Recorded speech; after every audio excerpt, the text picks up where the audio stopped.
एक बार अल्लाह ने मूसा को मुखातिब करके कहा, मूसा जरा 30 रातों के लिए हमारे पास आ जाओ,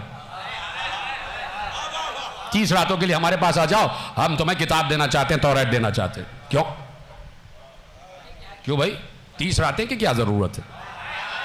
जहां मूसा हैं क्या वहीं किताब नहीं आ सकती? जहां मूसा है क्या वहीं किताब नहीं आ सकती? ईसा कह रहे हैं कि इन्नी अब्दुल्ला आतानी अल किताब, अभी अभी आए और कहा मुझे किताब दी गई है।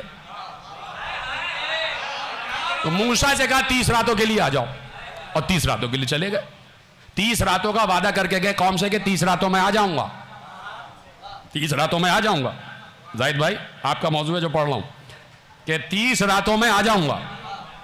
30 रातों में अल्लाह ने कहा आ जाओ और कह दो कि 30 रातों में आ जाऊंगा। ये अल्लाह का फैसला था कि 30 रातें। कुरान ही ने कहा कि 10 रातें और बढ़ा दी, तो क्या अल्लाह के फैसले में तब्दीली हो गई? अब पूछो मौलवियों से, इसी को तो इल्म बदा कहते हैं, इसी को तो इल्म बदा कहते हैं। ये अल्लाह के फैसले हैं, जैसे चाहे उसको नाफिज करे, जैसे चाहे उसको राइज करे, यही अल्लाह के फैसले हैं। 30 रातों के लिए बुलाया, 30 रातों के लिए बुलाया और मजीद 10 रातों का इजाफा किया। जरा इस पर गौर करें, आलम इस्लाम इस पर गौर क्यों नहीं करता? कुरान पढ़ते तो हो और पढ़ते चले जाते हो, पढ़ते चले जाते हो। किसी स्टेशन पर रुको भी तो, किसी स्टेशन पर रुको भी तो पढ़े चले जा रहे हो, पढ़े चले जा रहे हो। ये 30 दिन का 30 रातों का वादा किया तो 30 रातों का वादा पूरा करता। ये 10 रातों का इजाफा, इसलिए कि 30 रातों का पता था कौम को कि 30 रातें और आ जाएंगे। 30 रात में 31वीं हुई, नहीं आए, 32वीं हुई, नहीं आए। वहां से एक उबाल शुरू हुआ, एक गुमराही शुरू हुई। एक आलिम था जिसका नाम था सामरी। कहां बैठे हैं आप? मैंने कहा इशारों में समझे आप बात। एक आलिम था जिसका नाम था सामरी। 30 रातों में 1 रात, 2 रात, 3 रात बढ़ती गई। कहा नहीं आएंगे, नहीं आएंगे, नहीं आएंगे। कहा देखा चले गए, अब नहीं आएंगे। वादा करके गए थे, चले गए, रातें बढ़ती जा रही हैं। कहा फिर क्या करें? कहा मैं तुम्हारे लिए एक बछड़ा बना देता हूं। नबी के बाल जाने के बाद कौम जो भी बनाए वो बछड़ा ही होगा।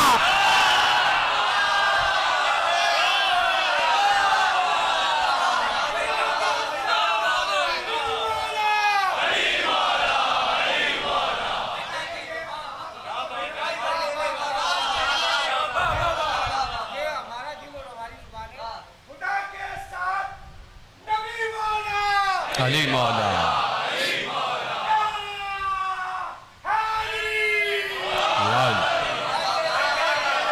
तो फरमाए, मैं हजरत मूसा का जिक्र कर रहा हूं। हजरत मूसा उस अहद में है हम लोग, आप सब, हम सब मिलके मूसा के अहद की बात कर रहे हैं। और देखिए हम जनाब मूसा को कितना मानते हैं कि जनाब मूसा को दाद दे रहे हैं और उस कौम पर लानत कर रहे हैं जिसने मूसा की नहीं मानी। जिसने मूसा की नहीं मानी उस कौम पे लानत, ठीक है, उस पे लानत हो रही है। तो अब कहा कि भाई 30 रातें और 10 रातों में इजाफा कर लिया, तो ऐसा क्यों हुआ? कभी इस पर गौर करें। कुरान ने उसकी वजह बयान की है। सूरह मुबारक तहा की आपके सामने आयत पढ़ता हूं कि कुरान ने उसकी वजह बयान की है कि ऐसा क्यों हुआ, कि 30 रातें भी क्यों हुई।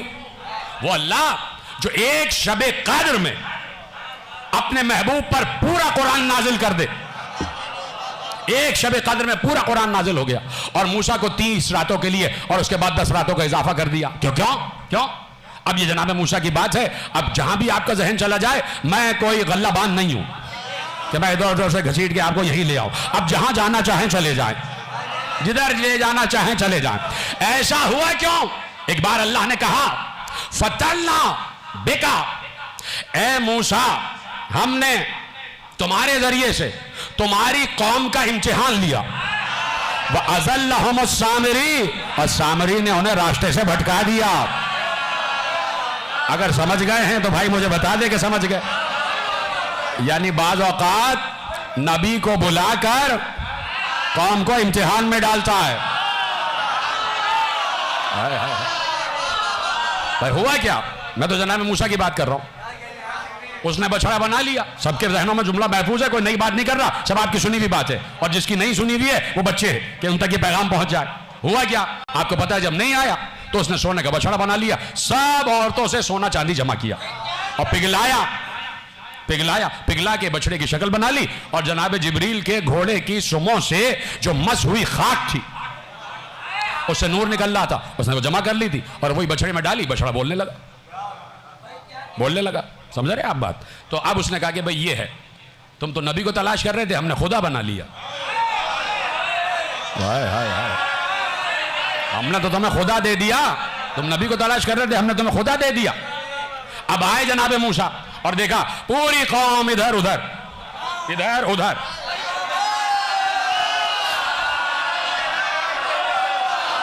पूरी कौम इधर उधर। तो अब जनाबे मूसा ने जनाबे हारून से पूछा, कौम से कुछ नहीं कहा, लेकिन समझे, इन्ना अरसलना अलैकुम रसूलन कमा अरसलना इला फिरौन रसूला, हमने तुम्हारी तरफ ऐसा रसूल भेजा जैसा हमने फिरौन की तरफ मूसा को भेजा था। यानी मुस्तफा के साथ वही वाकयात होंगे। शाहिदन अलैकुम, जो तुम्हारे पर शहादत रखता है, गवाही देता है, कमा अरसलना इला फिरौन रसूला। तो अब कहा कि जब जनाब मूसा वापस आए तो जनाब मूसा ने कौम से कुछ नहीं पूछा। जनाब मूसा एक बार जनाब हारून के पास गए। क्यों? जनाब हारून से कह के गए थे उखलुफनी फी कौमी, ए हारून तुम मेरे बाद मेरी कौम पर खिलाफत करो, तो मेरी कौम के खलीफा हो।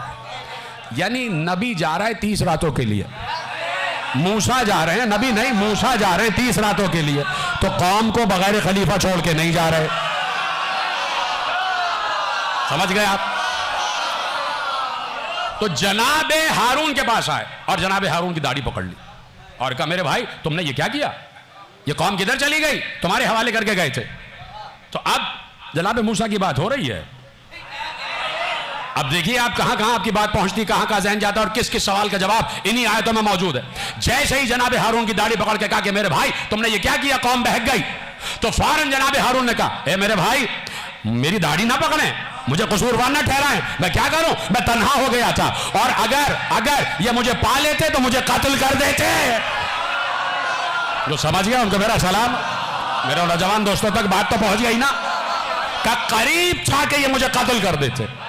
समझ रहे हैं बात, समझ रहे हैं? तो अब एक इल्म वो है जो अल्लाह देता है और एक इल्म वो है कि जो अल्लाह के दिए हुए इल्म के मुकाबले पे होता है। अभी मैंने नतीजा नहीं दिया और अब आपके हवाले करने जा रहा हूं। तो अल्लाह कह रहा है कि कुल हल यस्तविल लदीना यअलमून वल्लदीना ला यअलमून, इनसे पूछिए कि क्या आलिम और जाहिल बराबर होते हैं? क्या जो इल्म रखता है और जो इल्म नहीं रखता क्या वो बराबर हो सकते हैं? तो मैंने आपको दो इल्मों की मिसाल दे दी, दो आलिमों की मिसाल दे दी, एक है आदम और एक है शैतान। एक आदम है एक शैतान है। अभी सामने की बात आ गई, एक इल्म मूसा के पास है, एक सामरी के पास है। अब दोनों इल्म रख रहे हैं, लेकिन इल्म में फर्क है, इल्म में फर्क है। और जब यही इल्म खत्मी मर्तबा तक आया, मेरा नौजवान दोस्त इस जुमले को समझेंगे और बुजुर्गों से दुआ लेने के बाद ये जुमला उनकी तरफ इरसाल कर रहा हूं कि अगर इल्म बराबर है तो अब वो इल्म चला, आदम और शैतान वाला इल्म, यहां मैंने मूसा और सामरी वाला इल्म कहा। और जब इल्म आया खत्मी मर्तबत तक तो वो कहा गया जो किसी नबी ने ना कहा, अना मदीनतुल इल्म व अलीयुन बाबुहा, मैं शहर इल्म हूं और अली उसका दरवाजा है। अब इल्म का मेयार ये होगा जो अली को मानता है वो आलिम है।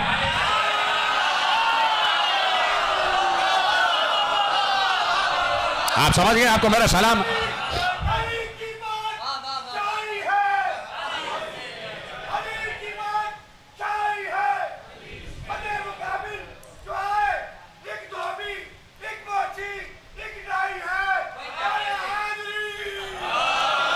तो आलिम भी बराबर नहीं।